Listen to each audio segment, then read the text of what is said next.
Take it off. Carter's voice was pitched low, carrying an unyielding, cold hardness. Inside the main ballroom of a charity gala in New York, the glow of crystal chandeliers refracted off the champagne glasses of the elite guests. Stella stood to the side of the auction stage. Her left wrist was clamped in Carter's iron grip. She did not move. Carter's brows were deeply furrowed, his gaze looking past Stella to land on Chloe, who sat in a wheelchair just outside the VIP section. Chloe wore a thin white dress, her face as pale as paper.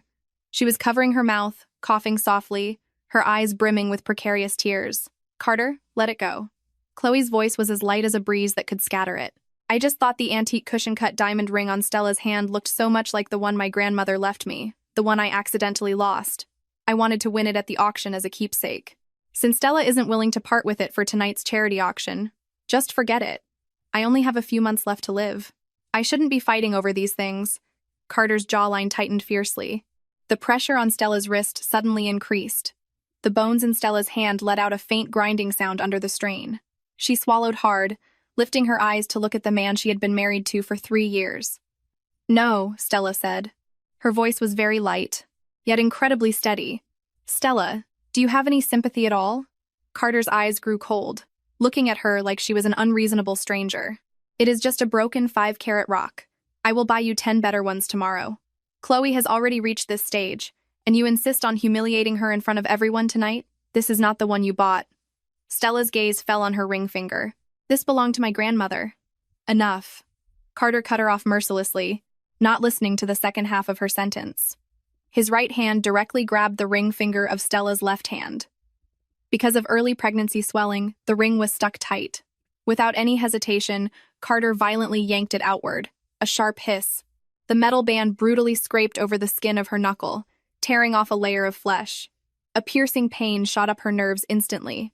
That antique diamond ring, carrying Stella's body heat and streaks of blood, was forcibly stripped away by Carter. He did not even glance at it, casually tossing the ring onto the nearby silver charity auction tray. With a crisp clink, the ring bounced off the edge of the silver tray, rolled along the red carpet, and kept rolling straight out the heavy double doors of the main ballroom. The surrounding guests gasped. Whispers surged like a tide. Stella looked at her empty ring finger. Blood was seeping out from the joint, drop by drop, landing on the hem of her expensive couture gown. Her fingers began to tremble uncontrollably. "Are you crazy?" Stella asked softly. Carter turned around, staring down at her with a condescending gaze full of warning and impatience. "Am I crazy, or are you crazy? Stella, when did you become so vain and vicious? Just to hog the spotlight, you would even destroy a dying person's last little keepsake." Meeting his gaze, Stella's stomach suddenly churned violently. A strong physiological nausea rushed up her throat. The color drained from her face in an instant, and she subconsciously took a half-step back, wanting to break free from Carter's oppressive presence. Carter thought she was going to walk over, pick up the ring, and continue making a scene. A flash of utter ruthlessness crossed his eyes. He raised his hand. A crisp, loud, merciless slap landed squarely on the right side of Stella's face. The entire ballroom went dead silent. Every conversation, every note of music, was completely choked off by that slap. Stella's head was knocked to the side. A sharp, high-pitched ringing exploded in her ears. A red, swollen handprint quickly surfaced on her left cheek. She tasted the rusty, metallic tang of blood in her mouth. For a second, her brain turned into a blank sheet of static. "Mrs. Sterling, if you cannot learn the most basic decency, you do not deserve to stand here." Carter adjusted the cuff of his tailored suit, his voice as cold as ice. "Apologize to Chloe right now, and then get the hell home and reflect on your behavior." Thousands of eyes were pinned on Stella.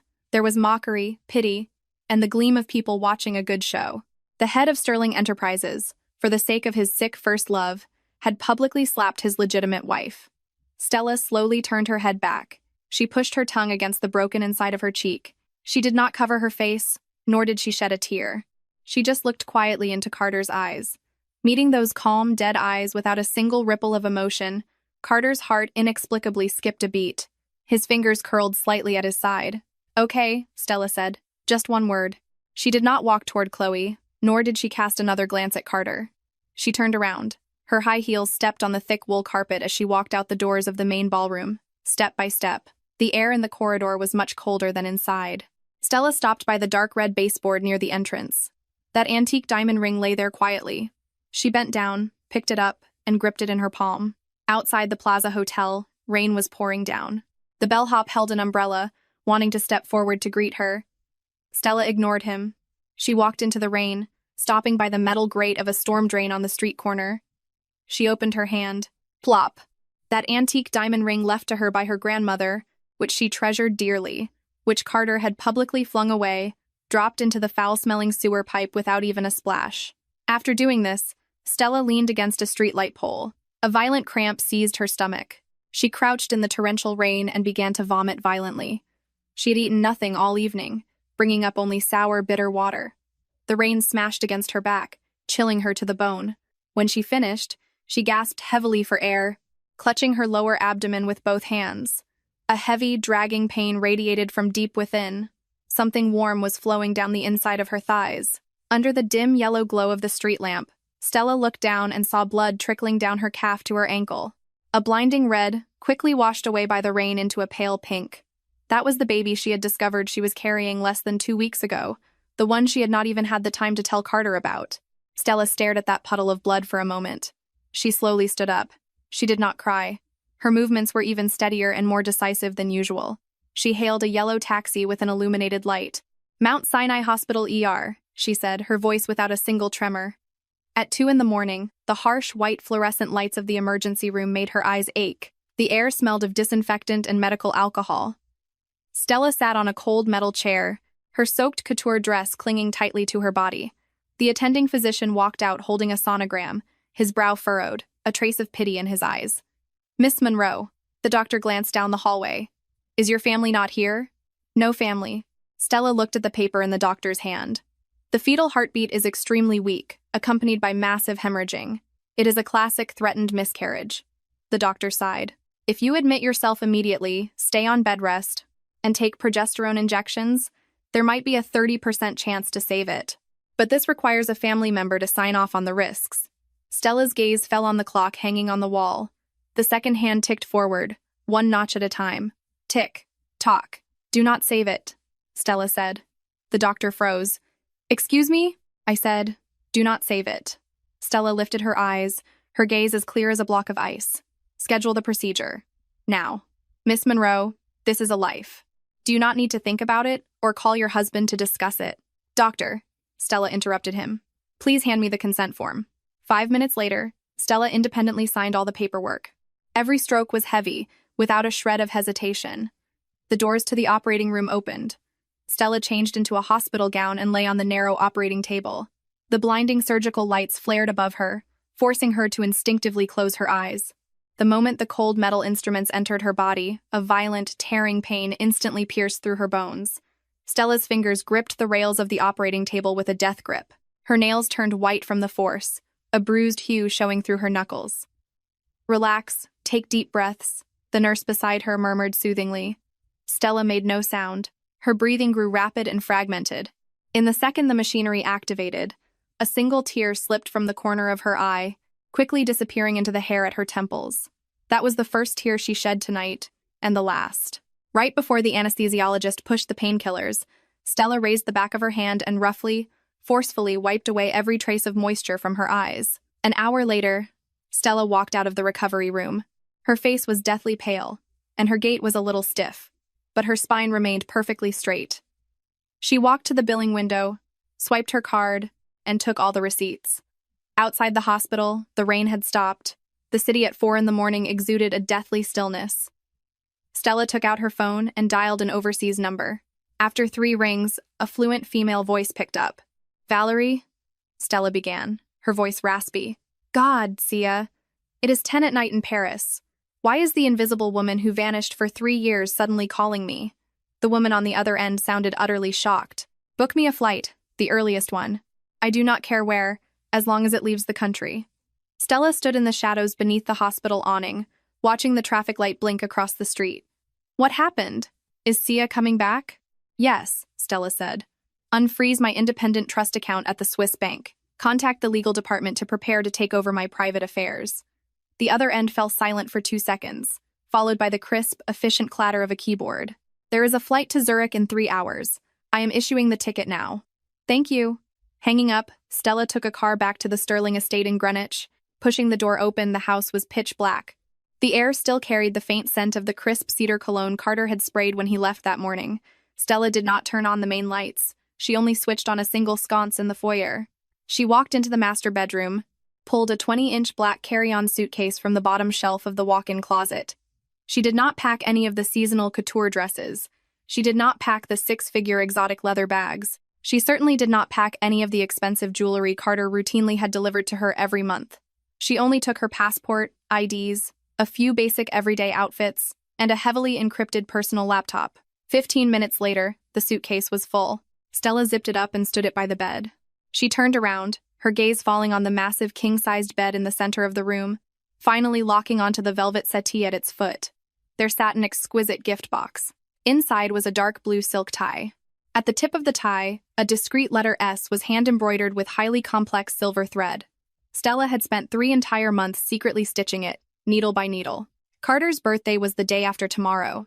She had originally planned to give it to him after tonight's gala. Stella walked over and picked up the tie. The silk felt cool and smooth. She turned, walked to the study desk, opened a drawer, and pulled out a pair of sharp tailoring shears. Snip. The first cut severed the letter S that represented Carter. The silver thread snapped, curling up into frayed ends. Snip. The second cut severed the tie right down the middle. Stella showed no expression. Her hands were incredibly steady. The sound of the scissors opening and closing was exceptionally clear in the dead silent room.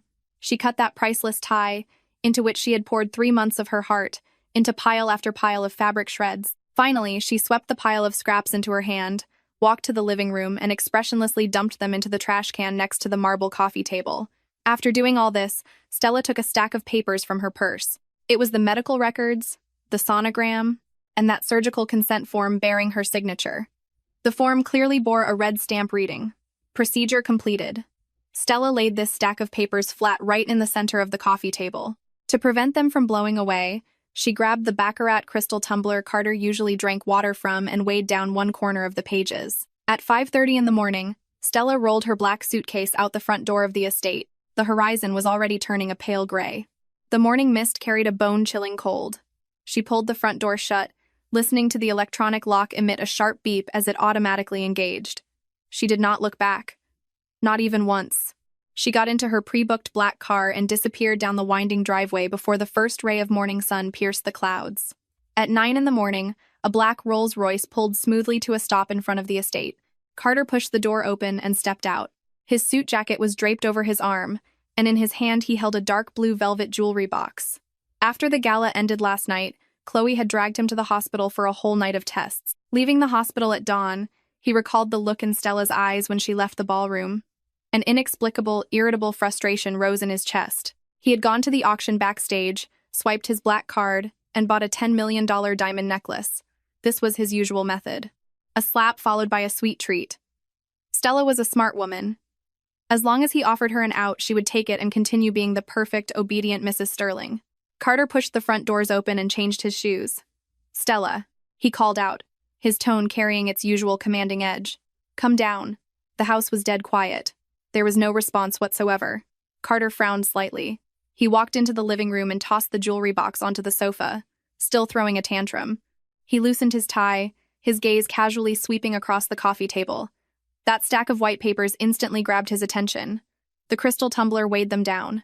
The top sheet was a sonogram. Next to the black and white image were a few lines of cold text. Carter's footsteps halted. He stared at those words, his pupils shrinking slightly. He walked over, reached out, moved the crystal glass, and pulled the stack of papers free. Threatened miscarriage accompanied by massive hemorrhaging. Surgical consent form. Patient signature. Stella Monroe. The red stamp on the bottom right corner of that last page stung Carter's eyes. His fingers suddenly tightened. The paper was crushed into deep creases in his palm. His knuckles turned a bloodless white from the force. "Stella!" Carter's voice abruptly spiked, carrying a trace of panic he did not even realize himself. He took massive strides up to the second-floor master bedroom and shoved the door open. The closet door was wide open. In Stella's section, her most frequently worn outfits were gone. That black carry-on suitcase that always sat in the corner had also vanished. Carter's breathing stalled for a second. He spun around, his gaze sweeping over the settee at the foot of the bed. The box that had held his birthday present was empty. His eyes frantically searched the room, finally locking onto the wastebasket next to the vanity. A pile of dark blue silk shreds lay quietly inside. A few broken silver threads gleamed with a mocking, cold light in the morning sun. She had cut it to pieces herself. She had destroyed not just a tie, but all her unreserved devotion from the past 3 years, and the very last link between them. Carter's eyelids twitched violently. An unprecedented, massive sense of dread gripped his heart like an invisible hand. The baby was gone. She had left. She took nothing with her. She only took herself, personally destroying every trace she left behind. Carter immediately pulled out his phone. His fingers were so uncooperative that he swiped the screen wrong twice before dialing Stella's number. Deathly silence answered from the earpiece. Then came a cold, mechanical female voice. "We are sorry. The number you have dialed is currently powered off." Carter gripped his phone tightly, standing in the center of the empty bedroom. The early autumn sunlight fell on him, but he felt no warmth, only a bone-deep coldness spreading all the way from the soles of his feet to his heart. Jenkins. Terminate every black card and supplementary credit card under Stella's name. Carter stood in the trashed bedroom, tightly clutching that crumpled surgical consent form in his hand. His voice had no inflection, but the rapid rising and falling of his chest betrayed his breathing. The assistant on the other end clearly froze, taking 2 seconds to cautiously confirm. "Mr. Sterling, all of them? Even the Limitless Centurion card under her name? All of them." Carter cut him off. "Notify our corporate aviation agents and private flight crews. Without my signature, Stella cannot charter any aircraft. Also, call her private wealth managers at Chase and Citibank. Freeze her domestic trust withdrawal privileges." Hanging up, Carter stared at the baccarat crystal tumbler discarded on the coffee table. 3 days, he thought coldly. A woman who had just undergone abortion surgery, with zero financial resources, who for the past 3 years had done nothing but arrange flowers and read books at home. Once he cut off her cash flow and travel options, how many days could she survive out there? Shredding the tie, leaving the medical bills, it was nothing but a self-destructive tactic to force him to bow his head. Carter slowly smoothed out the crumpled surgical form in his hand and pinned it back beneath the crystal glass. His jawline was pulled taut. He would never bow his head. The head of Sterling Enterprises would never allow anyone to challenge his absolute authority in such a definitive manner. "Change the security codes on the front gates." Carter threw an order to the butler waiting outside, picked up his suit jacket, and strode out the door. The rain in Zurich was freezing. Stella, wearing a black trench coat, walked out of the airport's VIP terminal. Cold wind blew down her collar. She subconsciously stopped, her right hand pressing tightly against her lower abdomen. A sharp, dragging pain radiated from deep within her pelvis. A fine layer of cold sweat broke out on her forehead. "Sia." The blonde woman who had been waiting outside the terminal walked up quickly, grabbing her arm. Valerie looked at Stella's ghostly pale face, her brows knitting tightly. "You need to go to a hospital right now. You look like a piece of paper." Stella closed her eyes and took a deep breath. When she opened them again, the pain in her eyes had been completely suppressed. "No need. Go to the notary office." Stella stood up straight, releasing her hand from her stomach. "Have they made a move in the States?" Valerie handed her a tablet. The screen displayed several urgent emails. 10 minutes ago, the finance department at Sterling Enterprises froze all your supplementary credit cards. Additionally, they issued restriction orders to the private banks. Several of your domestic accounts are now locked. Stella looked at the freeze notices on the screen, swiped her finger gently, and moved the emails straight to the trash. Slower than I expected. She handed the tablet back to Valerie, pulled open the car door, and got in. "Did you contact the private security team back home? Did they get to the Greenwich estate?" "They did, but..." Valerie got into the driver's seat and started the car. Even though Carter changed the codes, the security team had top-tier physical override access and got in. "It is just that the inventory list you provided, those 47 pieces of high jewelry and the dozen 18th century antiques. The logistical cost to pack and ship all of that out is astronomical. Plus, it requires special customs declarations. It will take half a month at the earliest." The car merged onto the slick Swiss highway. Stella looked out the window at the retreating pine forests. Her voice was light, yet every word was distinct. "Who said we are shipping them out?"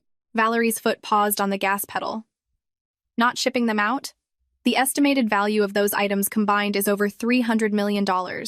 Leave them there for Carter to reclaim? Go buy 2 heavy-duty industrial sledgehammers." Stella withdrew her gaze. "Have the security team turn on all their body cams. Make sure every corner is recorded." Valerie glanced at Stella in the rearview mirror.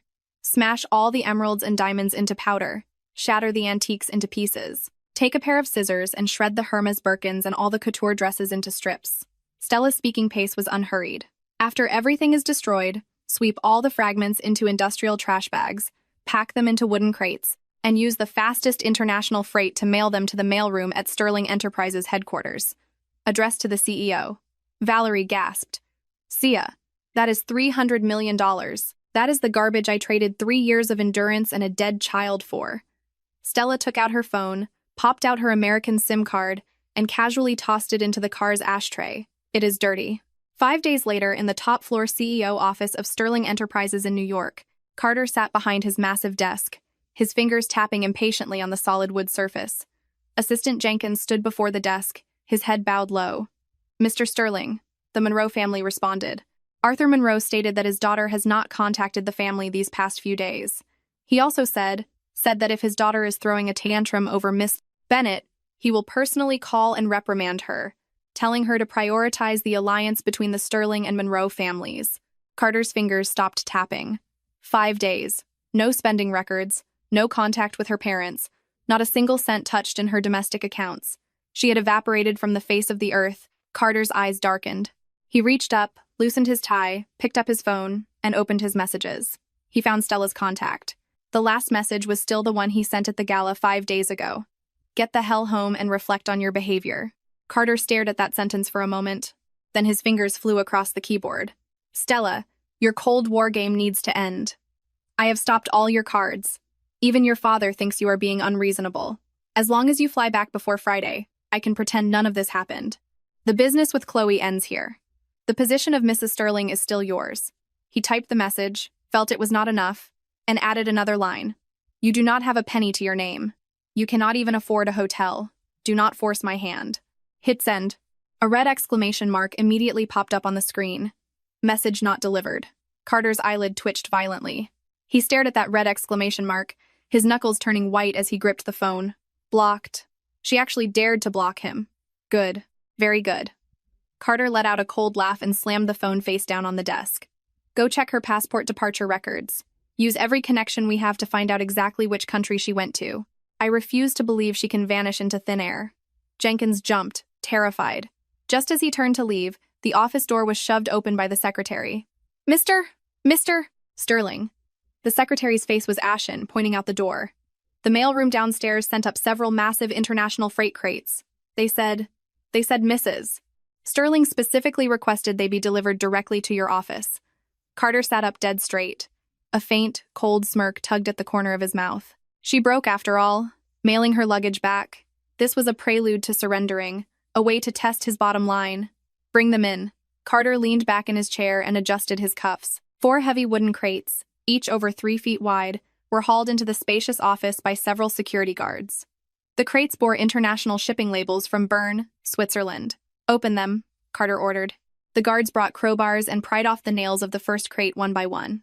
The sound of wooden planks hitting the floor echoed with a dull thud in the quiet office. Carter casually picked up his coffee cup. The moment the lid was lifted, a smell of dusty leather and debris rushed out. Jenkins leaned in to look, and his entire body froze instantly, like a statue encased in ice. What are you staring at? What is inside? Carter frowned. Jenkins's Adam's apple bobbed with difficulty, his voice trembling. Mr. Sterling, you should look for yourself. Carter put down his coffee cup, stood up, and strode over to the crate. The second his eyes fell upon the contents, Carter's pupils constricted sharply. There were no neatly folded clothes. There were no letters begging for peace.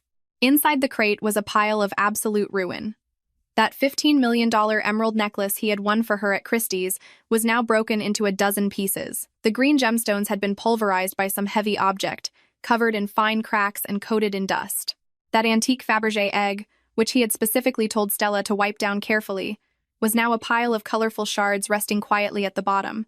Beside it lay dozens of shredded Hermes Birkin bags. The exotic crocodile and ostrich leathers had been violently ripped apart, zippers and metal clasps scattered everywhere. All 4 wooden crates were entirely filled with this kind of garbage.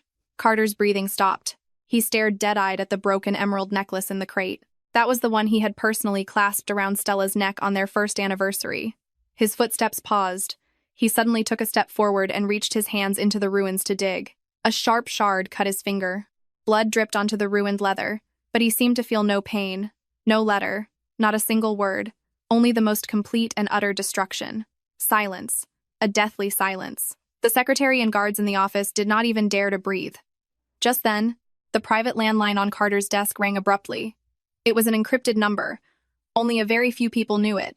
Carter spun around, took massive strides back to the desk, and snatched up the receiver. "Stella!"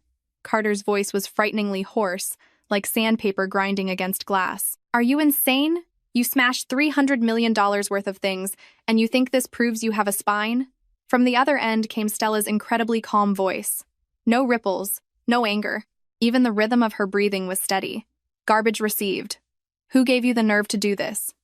Carter's fingers gripped the receiver so tightly his nails dug deep into his palm. "All your cards were cut. Did you think smashing these things would make me give you a second look?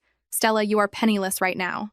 With one word from me, you will not even have the money to buy a ticket back home. Are you done speaking?" As Stella's voice fell, the sound of pages turning came through the phone. Carter froze. On the 17th of last month, Stella's voice was like a cold surgical scalpel, precisely cutting through all of Carter's facades. A payment of $3.5 million was routed through the Sterling Enterprises PR account to buy a Patek Philippe watch for Chloe Bennett. The invoice code is P24092. Carter's eyelid twitched violently. A chill shot up his spine. That transaction was hidden flawlessly, processed as an expense for high-priority client gifts through corporate accounts. For 3 years, Stella had never asked about the company. She only ever played the role of the quiet Mrs. Sterling at home. How did she know? "You actually audited the corporate accounts." A trace of disbelief bled into Carter's voice.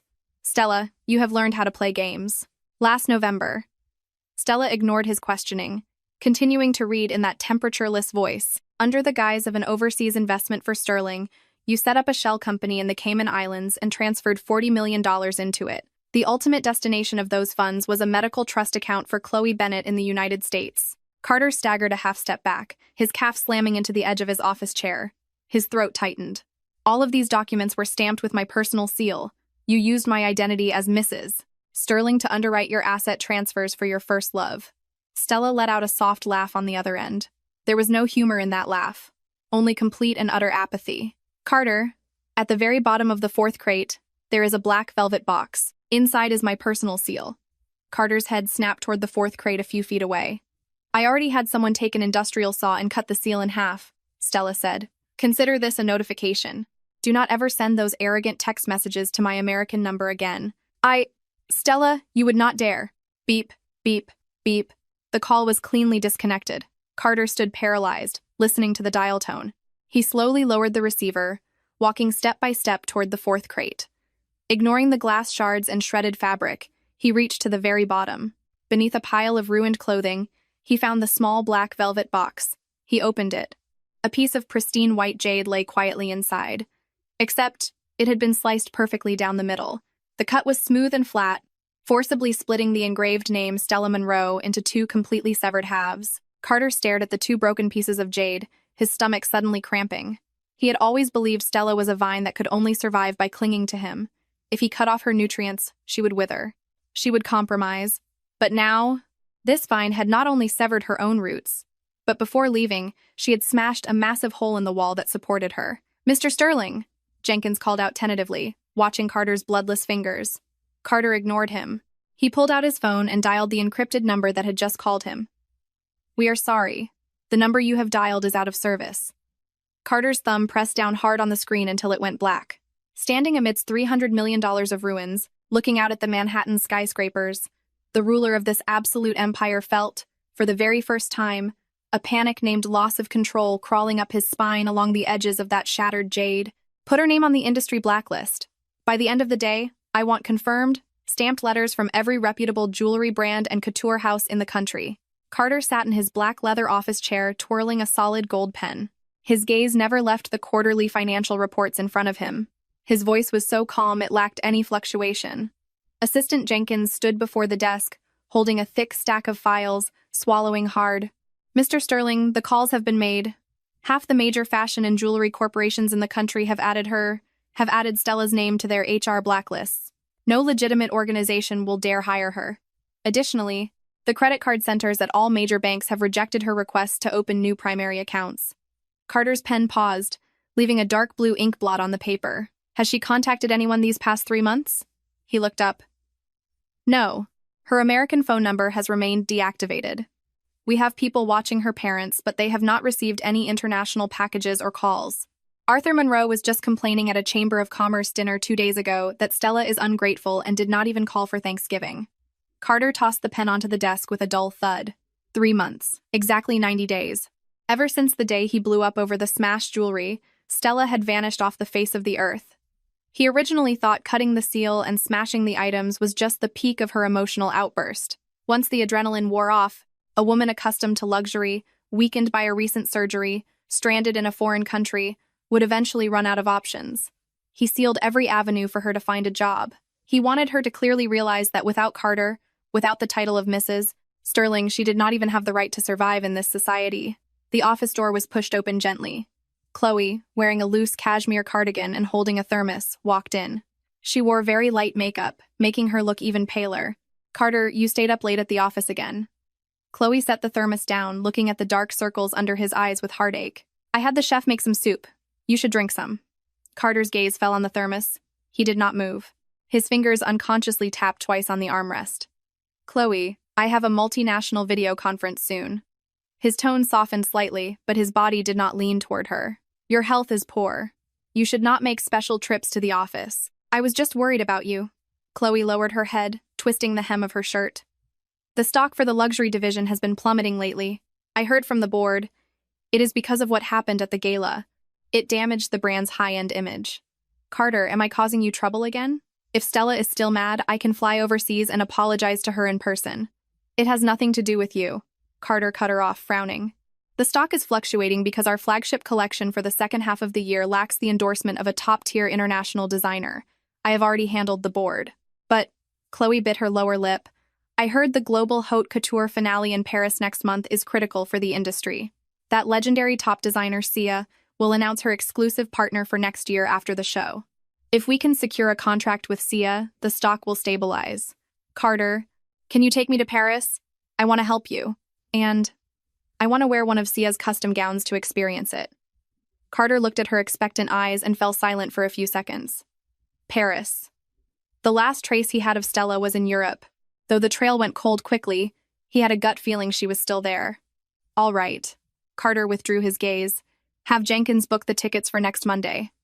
3 months later, the penthouse suite at the Four Seasons Hotel George V, Paris. Jenkins placed 2 gold foil invitations on the marble coffee table, fine sweat beading on his forehead. Mr. Sterling, these are the tickets for tonight's finale show. His voice was weak. Carter stood by the floor-to-ceiling windows, buttoning his French cuffs. He turned around, his gaze sweeping over the invitations, his face instantly darkening. Zone D. Second row. Carter's footsteps stopped. Sterling Enterprises is one of the top 3 luxury financiers in the American market, and you are telling me we only secured the second row in the outer rim? Jenkins wiped his forehead, not daring to look up. Mr. Sterling, the seating chart for tonight's finale was personally drafted by Antoine Dupont, the head of the Global Haute Couture Committee. In their circle, they only care about design lineage and industry prestige. Financiers do not rank high in their eyes. We only got Zone D by leveraging high-level connections at several European partner banks. The bedroom door opened. Chloe walked out wearing an incredibly expensive gown. Hearing Jenkins's words, her smile froze. Carter, cannot we sit in the front row? Chloe walked up and gently took his arm. I heard the front row tonight is all European royalty and global fashion elites. If we sit in the second row, will not the media back home say Sterling is being marginalized? Carter's fingers slowly tightened, the veins on the back of his hand bulging slightly. He withdrew his arm from Chloe's grasp and smoothed the hem of his suit. The seating is not the point tonight. Carter looked at the invitations, his eyelid twitching slightly. The point is the VIP after-party. No matter the cost, I need Sia's signature tonight. As long as we secure an exclusive contract with Sia, we will be VIPs of the committee next year. He pulled out his phone and checked the screen. In his contacts, that familiar profile picture was still sitting quietly in the blocked list, without a single movement. Over the past 3 months, he had poured vast resources across Europe looking for Stella, but it was like searching for a needle in a haystack. That woman had seemingly been wiped from the face of the earth. Let us go. Carter slid his phone into his breast pocket and strode toward the door. The private dressing rooms backstage at the Grand Palais. The air smelled of white tea perfume. Outside the door, the sound of runway music testing and walkie-talkies was chaotic and deafening. But inside, it was so quiet one could hear the rustle of fabric. Stella sat alone in front of a massive vanity mirror. She wore a sharply tailored, plunging black waist-cinching blazer. She wore no complicated jewelry, only a sharp, architectural silver ring on her right index finger. She looked at herself in the mirror. Her once soft jawline was now as sharp as a blade. Her face was still slightly pale, but her eyes held a razor-sharp intensity that made people afraid to look directly at her. She slowly raised her hand and pressed it against her lower abdomen. A hidden, dull ache pulsed along her nerves. 2 straight months of grueling design work, pulling all-nighters on 4 hours of sleep, meant her body had not entirely recovered from that ruthless surgery. Stella's fingers dug slightly into the blazer's fabric, her nails pressing into her palms. She closed her eyes. In the quiet dressing room, only her slightly heavy breathing could be heard. 2 seconds. She only gave herself 2 seconds.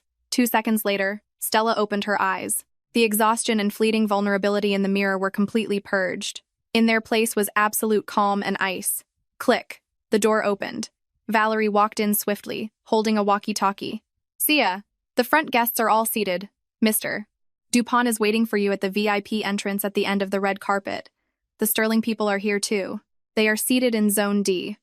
Stella stood up, casually grabbing a file from the table and handing it to Valerie. "Have the legal team ready." Valerie took the file, glanced at it, and inhaled sharply. "Are you sure you want to pull the trigger tonight? This will cause an earthquake in the financial and fashion worlds. Sterling stock will probably crash at the opening bell tomorrow. Get it done." Stella offered no explanation.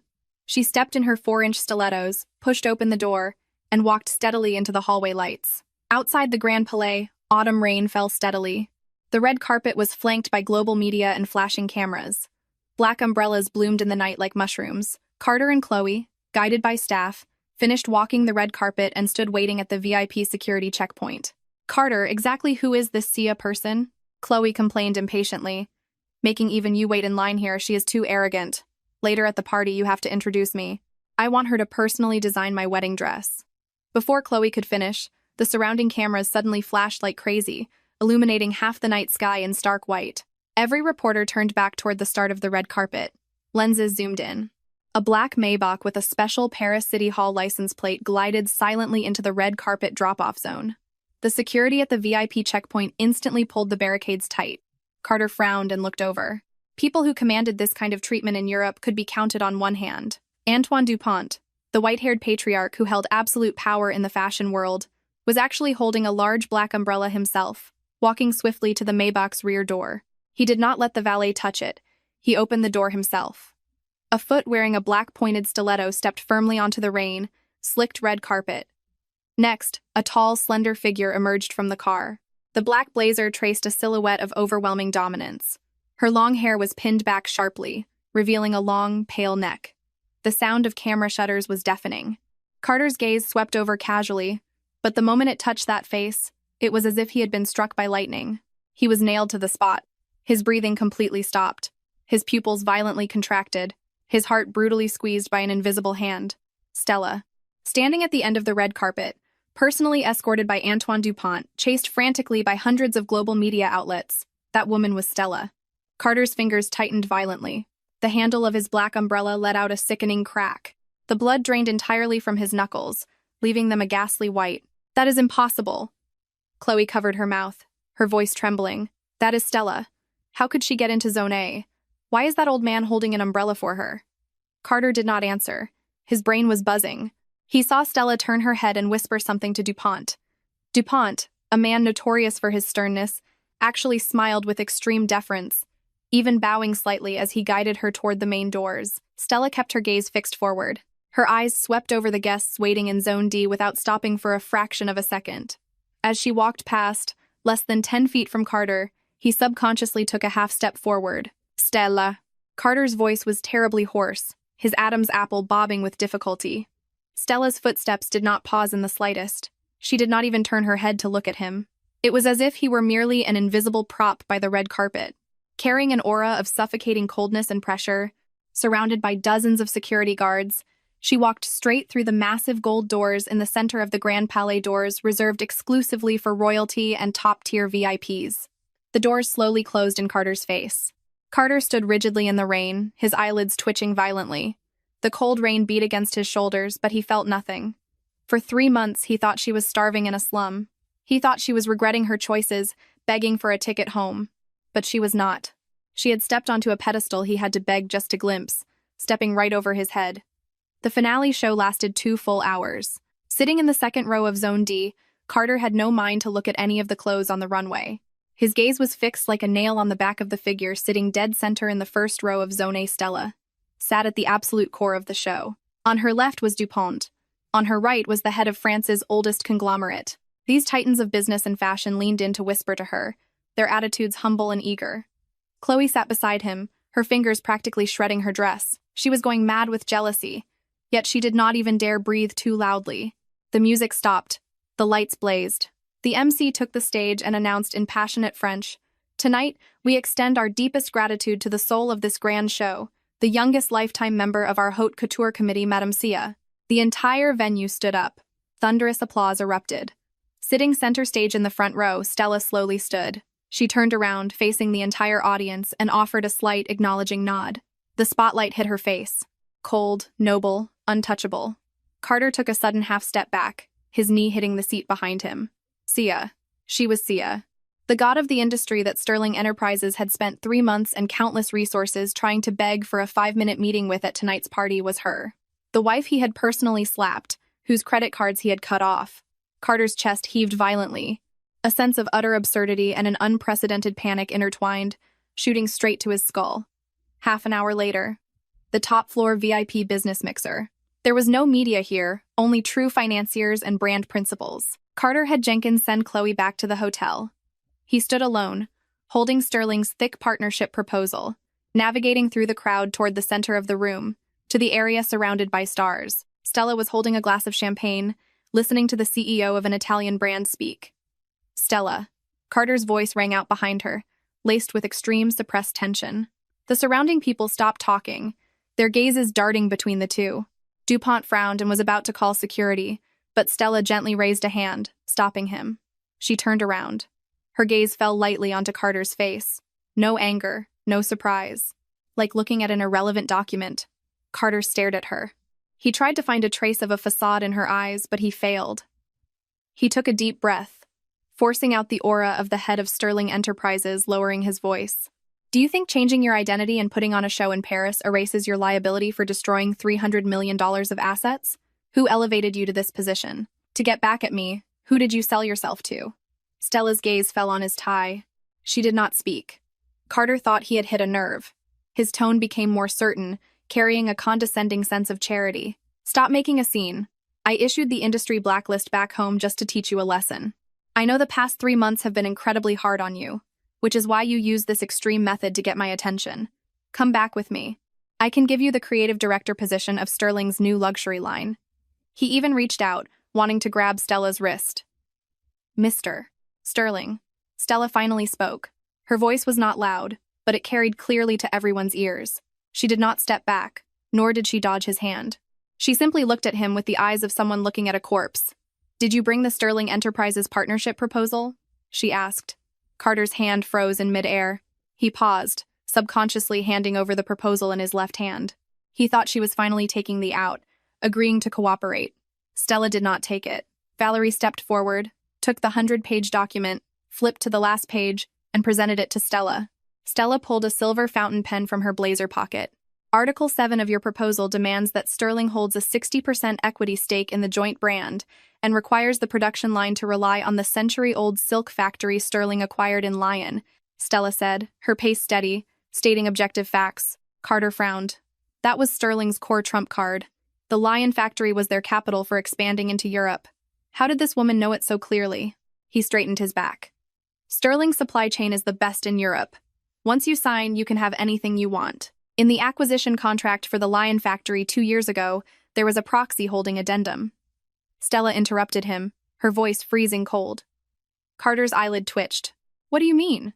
"I mean, that factory does not belong to Sterling Enterprises." Stella looked at him, the corners of her mouth lacking even a fraction of a curve. "It was wholly acquired by my private trust fund. You are merely managing it on proxy." Carter's pupils shrank to pinpricks. His breathing instantly fell into chaos. That acquisition 2 years ago was incredibly complex. Stella had never asked about corporate affairs. How could she have used her trust? Wait, that was the hidden account Arthur Monroe had set up for her before the wedding. This morning at 8, Stella uncapped the silver pen. I notified the Lion factory to indefinitely cease supplying any raw materials to Sterling. Sterling's luxury production lines in Europe are now completely paralyzed. Carter took a sudden step forward, his fingers curling into tight fists, his knuckles so white they threatened to pierce his skin. He had always thought he controlled everything. He thought cutting her cards cut her lifeline. He never expected that over the past 3 years, she had quietly held a knife to his jugular. Stella gave him no room to breathe. Holding the silver pen, she pressed down on Sterling's proposal, the document Carter saw as a lifeline, and drew a massive, merciless X from the top left to the bottom right corner. The sound of the nib tearing the paper was deafeningly harsh in the quiet room. Your proposal is rejected. Stella casually tossed the proposal at Carter's feet. The heavy document scattered over the expensive carpet.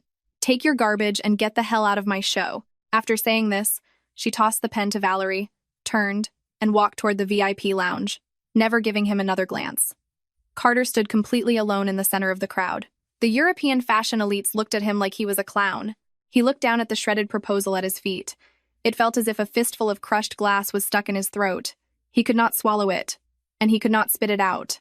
A massive sense of lost control and the terror of being utterly crushed finally crawled up his stiff spine, spreading wildly through his entire body. Stella pressed her right palm flat against the massive floor-to-ceiling window of her design studio. The cold Paris rain hammered heavily against the exterior glass. Trails of water snaked down, blurring the neon lights of the streets below.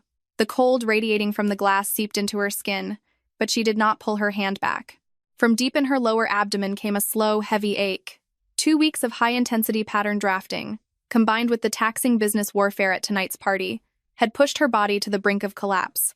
Stella closed her eyes and rested her forehead against the cold glass. Her breathing was very light and shallow.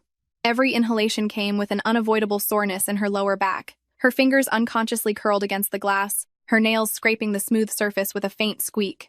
The internal intercom on her drafting table suddenly flashed red. "Sia," Valerie's voice came through, mixed with obvious panic and background noise. "There is a situation downstairs. That Carter Sterling forced his way in. Security cannot stop him. He is getting physical. Do we call the police?" Stella slowly lifted her forehead from the glass. The exhaustion and the physiological mist of pain in her eyes were completely purged within the half-second it took to blink. "Do not call the police." Stella turned around, her voice perfectly level. "Let him up." 5 minutes later, the heavy double wooden doors of the studio were violently shoved open from the outside. With a dull thud, the doors hit the wall stoppers and bounced back. Carter stood in the doorway. His expensive Brioni cashmere coat was completely soaked. Rainwater dripped from his disheveled hair. His tie was yanked askew, and the top 2 buttons of his shirt had popped off, revealing collarbones that heaved violently with his rapid breathing. The man who was usually immaculate and untouchable now looked like a trapped beast that had lost its way in a storm and completely broken down. Stella stood behind the massive solid wood drafting table, holding a pair of silver tailoring shears. She watched him walk in calmly. 2 massive French security guards followed closely behind Carter, batons drawn. With a single look from Stella, they would pounce. Stella raised the hand holding the shears and waved it gently twice. The guards exchanged a glance, backed out of the room, and pulled the doors shut. The massive studio was left with only the white noise of rain against glass and Carter's heavy, ragged breathing. He took long strides through the fabric scraps and dress forms, walking straight to the drafting table. Water dripped from his coat onto the expensive Persian rug, blooming into dark stains. "Are you satisfied now?" Carter planted both hands on the drafting table, staring dead into Stella's eyes. His eyes were bloodshot. His eyelids twitched uncontrollably. Sterling's 4 core supply chains in Europe completely shut down this morning. The stock hit the limit down as soon as the market opened. $30 billion evaporated in one morning. The board of directors is sitting in my office right now, slamming their fists on the table. Carter's voice was so raspy it sounded like it had been sanded. "Stella, you did all this just to force me to come find you, did you not?" Stella set down the shears. The metal hitting the wood made a cold, crisp sound. "You are blocking my blueprints," she said. Carter's breathing stalled. He looked at her emotionless face. His fingers slowly tightened on the desk, his knuckles turning a ghastly white from the force. He took a deep breath, straightened up suddenly, and pulled a manila envelope from the inner pocket of his soaked coat. He slammed it onto the blueprints in front of Stella. I sent Chloe away.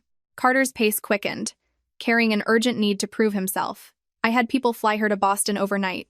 I cut off all credit cards in her name and took back the house I lent her parents. She will never appear in front of us again. What happened at the charity gala? I was impulsive. I apologize. He paused, pushing the envelope forward slightly. Inside is the deed transfer for the Greenwich estate. I have had the property entirely transferred to your name alone, and a transfer agreement for 10% of Sterling's equity shares. Carter stared at her intently, his tone carrying a desperate plea he did not realize, mixed with his habitual pressure. Stella, if you have vented enough anger, come home with me. You are Mrs. Sterling. We are husband and wife. With your current status and reputation, plus Sterling's capital, when we return to the States, no one will ever dare look down on you again. Stella lowered her eyes, her gaze falling on the corner of the envelope that had been dampened by the rain. She did not reach for it. When did you find out I was in Paris? Stella asked a completely unrelated question. Carter froze. That does not matter. You utilized European Aviation Authority private flight privileges. Stella cut him off, her gaze shifting from the envelope to his face. Because you discovered that the private luxury sanatorium you arranged for Chloe in Boston rejected her admission application this morning. Carter's footsteps faltered. He looked at Stella in disbelief, his pupils expanding uncontrollably. How do you know about the Boston sanatorium? Carter's Adam's apple bobbed violently. Stella picked up the tailoring shears and casually tapped the edge of the envelope. Last Wednesday, you had Jenkins process Chloe's transfer papers. You thought just sending her out of the state would close the chapter. Stella's voice remained perfectly flat. But you did not know that the controlling backer of that facility is my partner.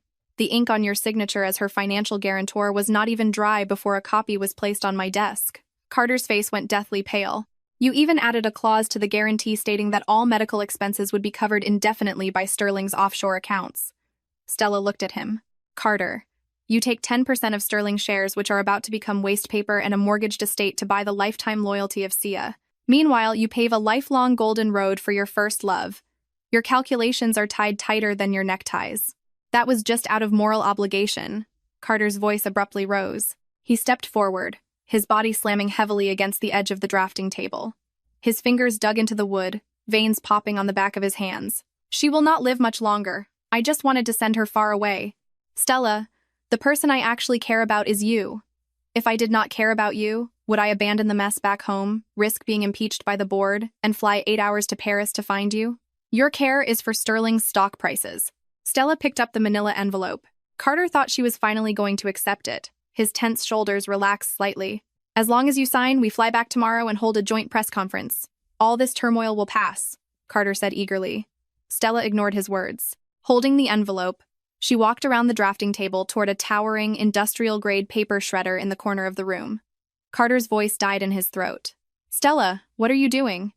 He spun around, staring at her actions. Stella pressed the green start button. The machine roared to life with a low hum.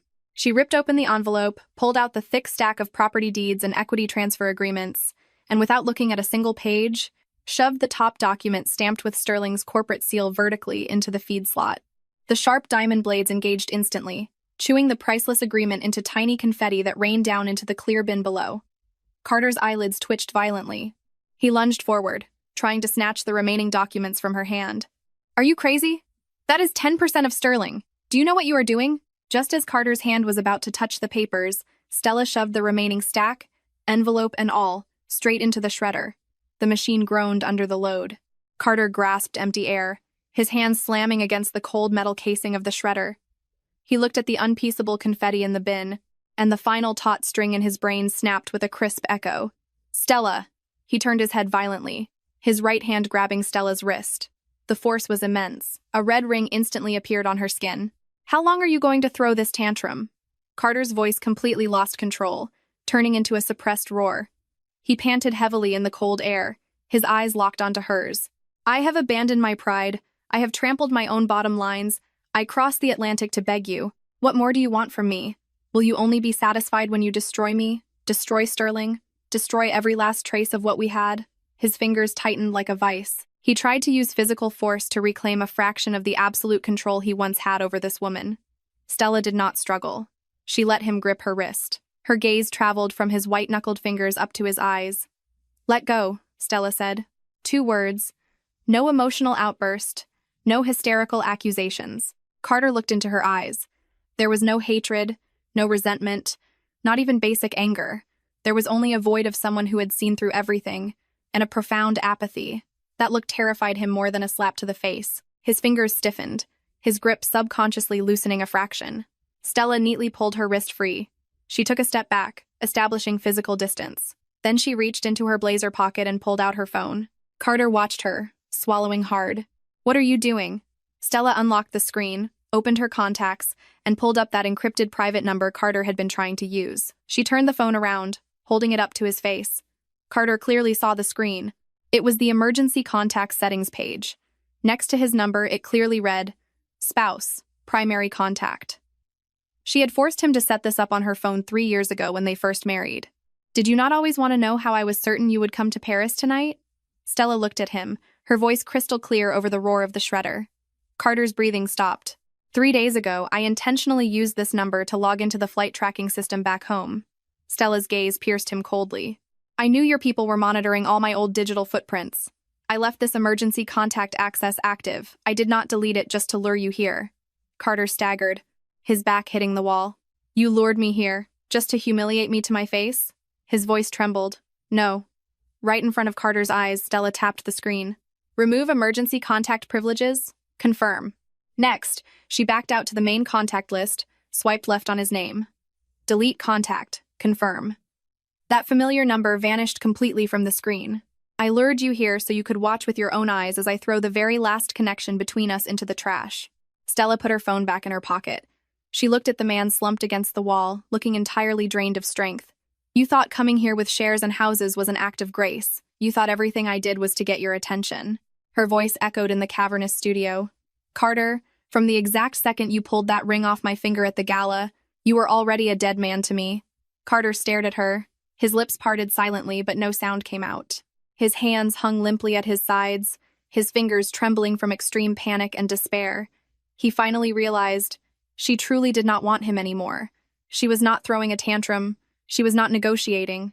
She was thoroughly, completely uprooting him from her life. Tomorrow at 9 a.m., my legal team will formally submit a breach of contract lawsuit against Sterling Enterprises to the International Court of Arbitration. Stella turned and walked back to the drafting table. Get out of my studio. Do not step foot in my territory ever again. Carter stood rigidly. The French guards opened the door and flanked him, gesturing for him to leave. Carter did not resist. Like a shell drained of its soul, he walked slowly toward the door, step by step. At the threshold, he stopped and looked back. Stella had already picked up her shears, her head bowed in focus over her blueprints.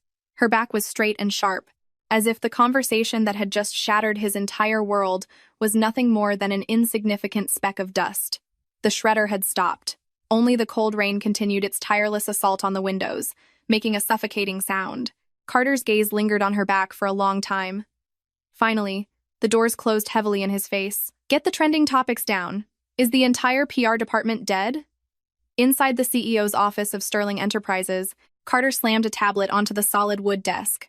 The screen instantly shattered into a spiderweb, the reflection mirroring his bloodshot eyes. Jenkins stood 3 paces back, cold sweat dripping from his chin onto the carpet. Mr. Sterling, we cannot pull it down. Jenkins' voice trembled. Right before the market opened this morning, dozens of major national media outlets simultaneously received an anonymous ledger.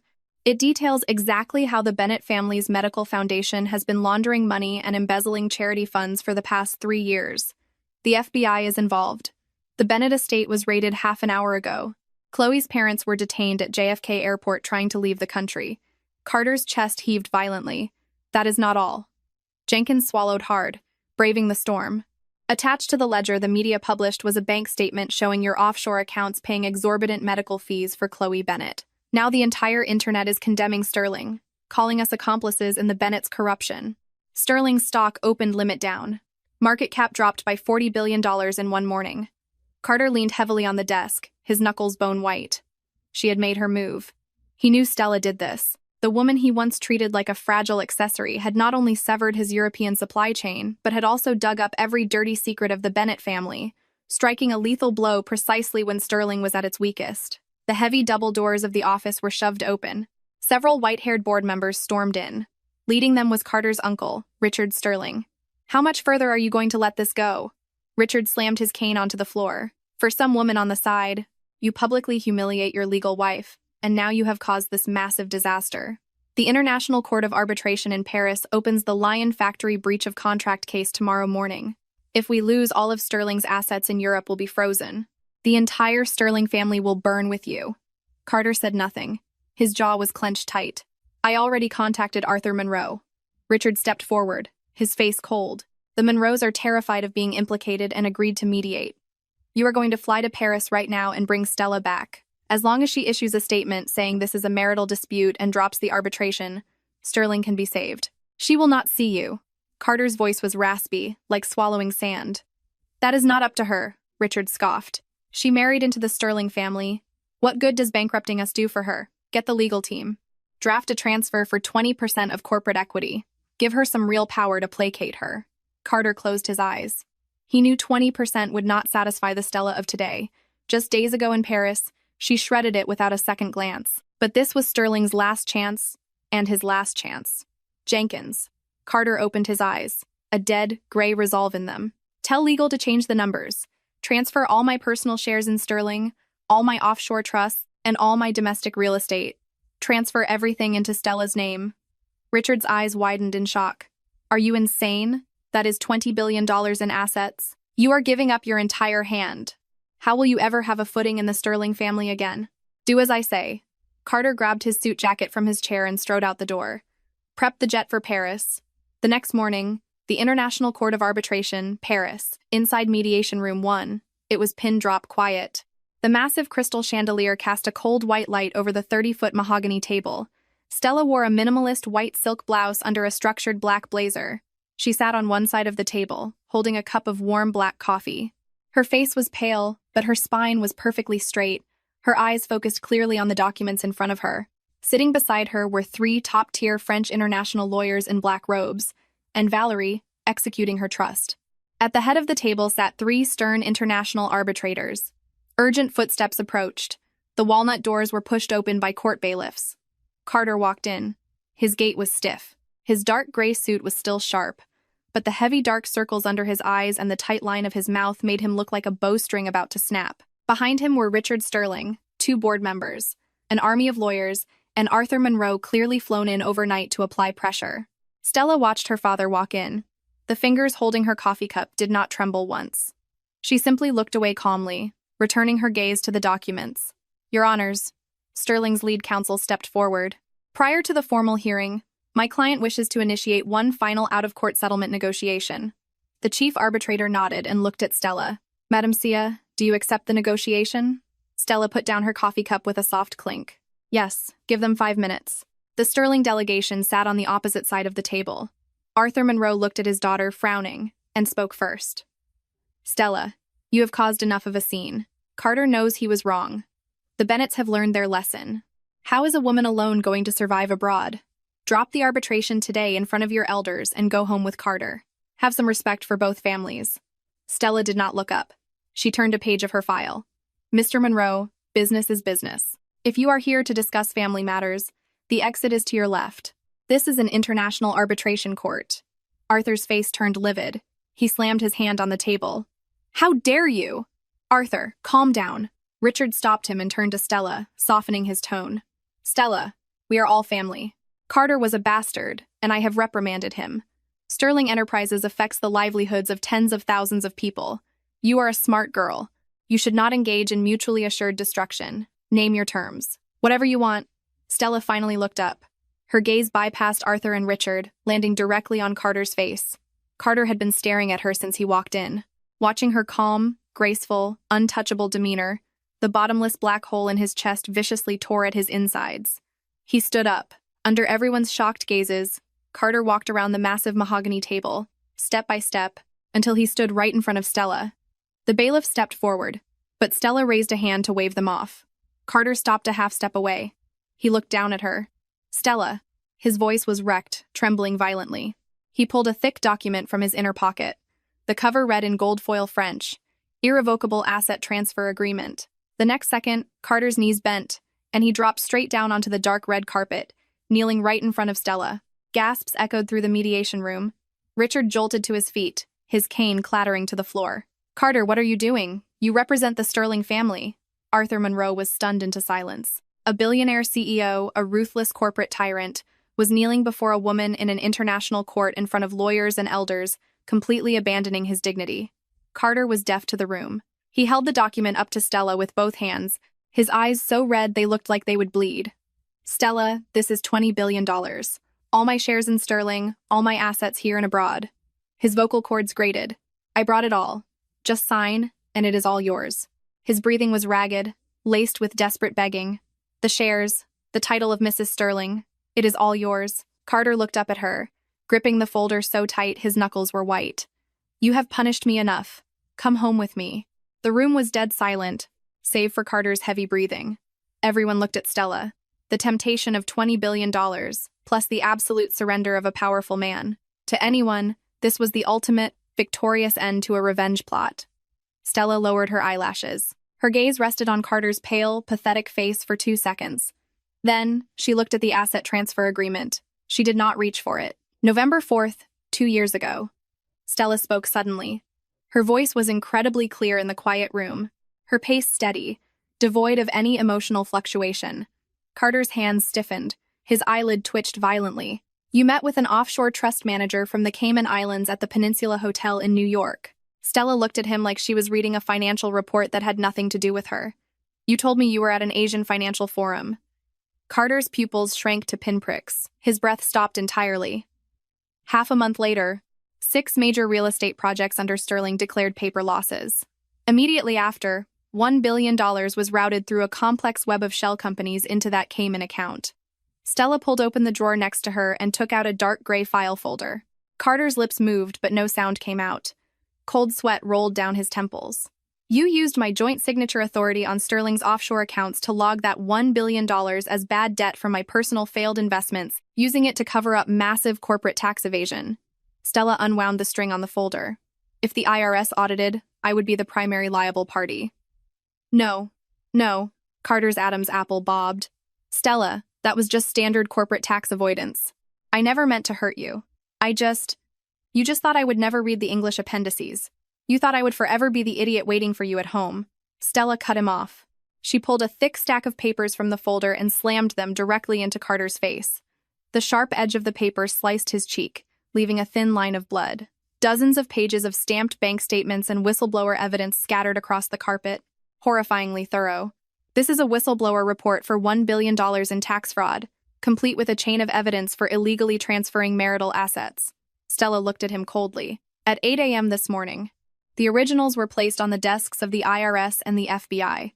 Across the table, Richard's legs gave out and he collapsed back into his chair, his face paper white. $1 billion in tax fraud. That was a death sentence that would delist Sterling and send its core executives to federal prison. Kneeling on the floor, looking at the scattered evidence, Carter looked like his soul had been sucked out. His fingers spasmed uncontrollably.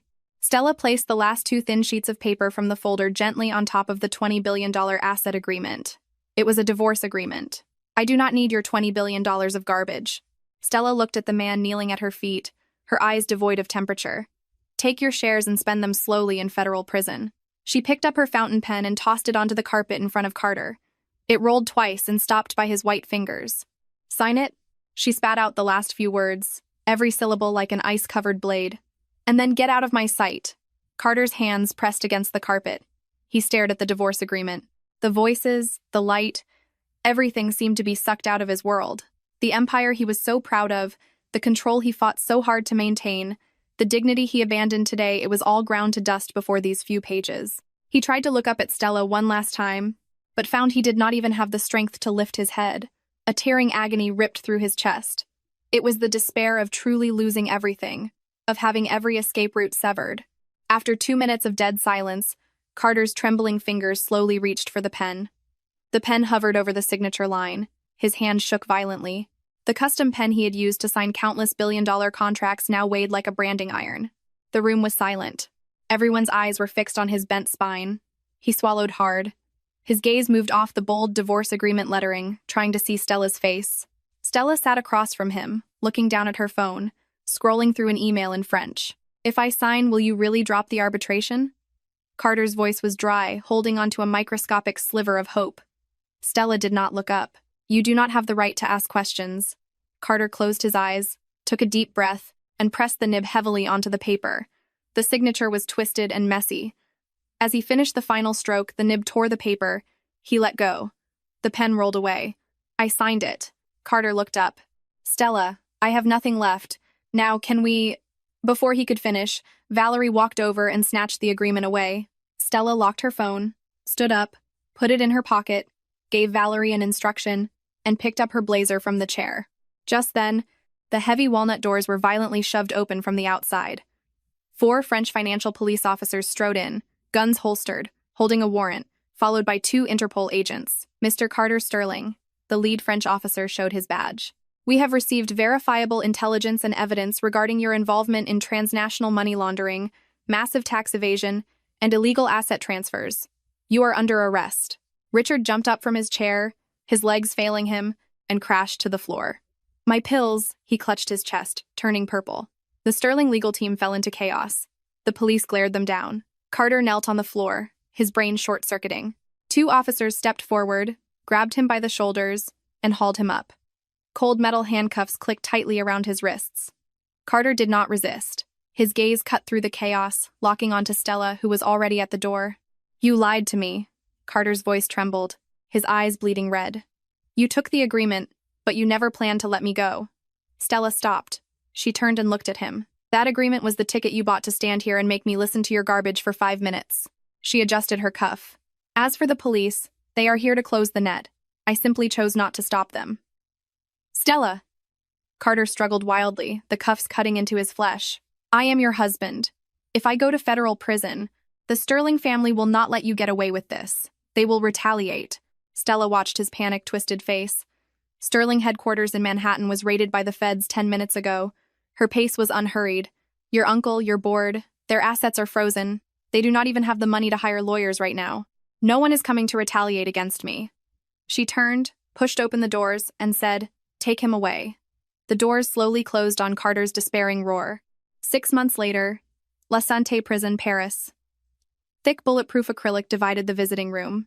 On this side, Stella sat quietly in a stainless steel chair wearing a beige trench coat. On the other side, the metal door opened. Carter, wearing a gray jumpsuit and heavy shackles, was led out by guards. His hair was shaved short. His cheeks were deeply sunken, his cheekbones jutting out. The once untouchable billionaire was now just a hollowed-out husk. He sat at the glass, his trembling hands picking up the black receiver. Stella picked up hers. You finally came to see me. Carter stared at the woman across the glass, his voice rasping like a broken bellows. 3 months. The guard said if I did not sign this offshore asset liquidation form, you would keep sending court summons every month. You hate the hassle. So you came. Stella looked at his cracked lips. The chief executor of the liquidation team is my partner. If I did not come, he has 30 legal avenues to forcefully seize your assets. Carter's eye twitched. His knuckles turned white on the receiver. Then why did you come? His breathing quickened, pressing his body against the glass. Stella, I know you hate me, but the fact that you are sitting here today proves you still care. For 6 months, I have thought about our 3 years together every single day. You were afraid of the dark. Every night, you left a light on in the hallway waiting for me. You had a bad stomach, but to accompany me to galas, I left the light on in the hallway so the hidden camera would have enough light to record. Stella's voice was completely flat. Carter's words choked off. To record the entire process of you bringing Chloe's lawyers into the study at midnight to transfer marital assets. Carter stared, his mouth hanging open. As for accompanying you to galas, Stella looked at his twisted, shocked face. At those parties, I obtained the private contact information of the heirs to 3 major European conglomerates. 3 months ago, they became the Series A investors for the Sia brand. Only Carter's heavy, ragged breathing came through the receiver. His proudest memories of his deeply devoted wife were casually shredded into confetti by Stella. Sign the papers. Stella pressed an authorization form against the glass. Carter stared at the document and suddenly began to laugh. He laughed until tears streamed down his face. He picked up the pen and signed his name on the document the guard handed him. 2 years later, Family Court Mediation Room, Paris. Carter wore a faded, washed-out suit. Due to his cooperation with the transnational financial investigation and the surrender of all hidden assets, his sentence was reduced, and he was released a month ago. Penniless and restricted from luxury spending, He rented a basement in the 13th arrondissement. His hands tightly gripped a crumpled tabloid magazine. The cover featured paparazzi photos. Sia, wearing a couture suit, was holding hands with a 2-year-old girl, walking out of a private preschool in Paris. The little girl had half-Asian features, big eyes, and a sweet smile. Carter's hands shook violently with excitement. The door opened and Stella walked in. She wore light makeup and looked radiant, exuding a flawless, untethered confidence. She did not look at Carter, sitting down directly across from him. "Your Honor!" Carter stood up abruptly, eagerly slamming the magazine onto the table, speaking in broken French. "This is the proof. When she left me 2 years ago, she was pregnant. This child is 2.5 years old. The timeline is a perfect match. This is my daughter. I have visitation rights. I demand an immediate DNA test." He turned, his eyes shining as he stared at Stella. "Stella, you did not abort it." Carter's voice held a near-manic ecstasy. "You lied to me. You had our baby. I do not want anything else anymore. I just want to see her once a month. I am her biological father. The law will support me." Stella opened her Hermes bag. She pulled out a thin, transparent folder and slid a hospital document with a red stamp across the table to Carter. Carter looked down. Pathology report. Sample. Miscarried embryonic tissue. Date. November 17th, 2 years ago. The exact night of the charity gala. The ecstasy froze on Carter's face. He stared at those lines, his mind going blank. "That night, I lay on the operating table alone. No general anesthesia." Stella looked at him, her voice ice cold. "I watched with my own eyes as the doctor cleaned the thing you left in my body out completely." Carter's knees gave way, and he crashed heavily into the chair. Then that child. He pointed at the magazine, his fingers shaking like leaves. Stella pulled out a second document. International Adoption Certificate. Name, Mia. Birthplace, Lyon. Biological father, French citizen. Mia is an orphan I legally adopted a year ago. Stella looked levelly at Carter. "My name is the only one on her registry. She does not have a single drop of Sterling blood in her, and she will never know that a man named Carter Sterling exists in this world." Carter stared at the adoption papers. The very last shred of hope in his heart, the only thought that had kept him alive in that basement for the past few months, was ground into ash by Stella right in front of the judge. Ash that even the wind could not scatter. "No." Carter gripped his head with both hands, letting out a trapped beast's whimper. Why would you rather adopt a stranger's child?" "Because I needed a family." Stella picked up her bag and stood. "And you do not even deserve to be a stranger." She did not look at Carter again. Her lawyer pushed a court-issued restraining order in front of him. "Mr. Sterling, please sign. Effective today, you are permanently stripped of any right to visit Miss Monroe or her adopted daughter in any capacity.